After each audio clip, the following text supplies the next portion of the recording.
Kennedy, il a dit en anglais « If we can dream it, we can do it ». Si on peut le rêver, on peut le faire. Je crois que ça pourrait être la devise de tous les aventuriers.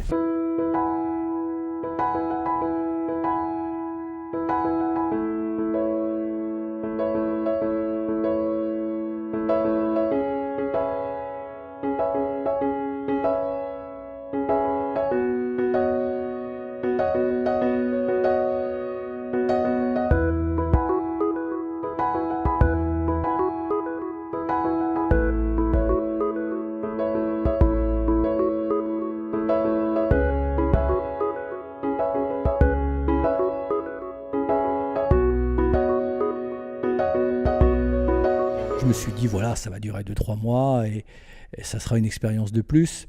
Et en réalité, ça a duré un quart de siècle.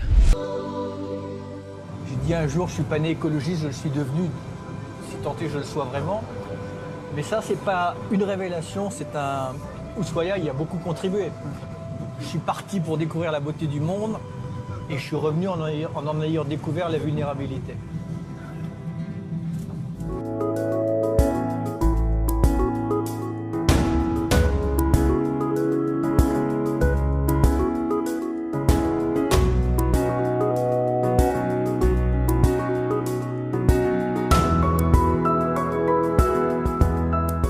Très envie d'y aller, très sincèrement.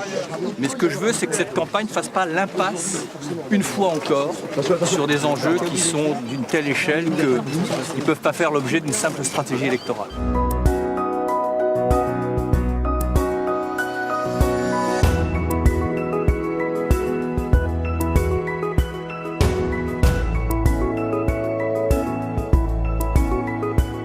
J'espère que dans l'affaire, enfin dans le projet Macron, qu'on va être capable de prendre le meilleur de la politique et le meilleur de la société civile. Et si on peut joindre ces intelligences, peut-être que là, on peut renouer avec l'espoir.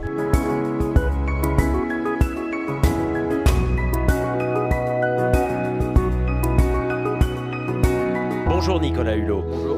Incendie un peu partout dans le monde, Grèce, Suède, États-Unis, inondations suivies de canicules au Japon, record de température en France. J'arrête la liste des événements majeurs de l'été. C'est la bande-annonce de ce qui nous attend, on dit les scientifiques. Sur le sujet, tout a été dit, tous les grands mots ont été employés, mais le film catastrophe est là, sous nos yeux, on est en train d'y assister. Est-ce que vous pouvez m'expliquer pourquoi, rationnellement, ce n'est pas la mobilisation générale contre ces phénomènes et pour le climat? Non, je ne comprends pas comment, après la conférence de Paris, après un diagnostic imparable qui ne cesse de se préciser et de s'aggraver de jour en jour, ce sujet est toujours relégué dans les dernières priorités. Est-ce que vous restez au gouvernement de ce fait-là? On entend ce matin que... la tristesse. La tristesse et même plus la colère, Nicolas Hulot. Je vais prendre pour la première fois la décision la plus difficile de ma vie. Je ne veux plus me mentir. Je ne veux pas donner l'illusion que ma présence au gouvernement signifie qu'on est à la hauteur sur ces enjeux-là. Et donc, je prends la décision de quitter le gouvernement. Aujourd'hui. Vous êtes sérieux, là? Oui, je suis sérieux. Je ne veux plus me mentir. Quand Nicolas Hulot a décidé de partir, il ne m'a pas prévenu. Il l'a fait en direct. Et si j'ai choisi Nicolas Hulot il y a 15 mois, c'est parce qu'il est, entre autres, un homme libre. Et donc, je respecte sa liberté. Moi, j'espère que mon acte n'est pas un acte de résignation, il est un acte de mobilisation. Et j'espère qu'il entraînera derrière un sursaut. Cette notoriété, je vais la mettre au service des idées, au service des innovations, au service de ceux qui se battent, qui sont en train de préparer le monde de demain et qu'on n'écoute pas.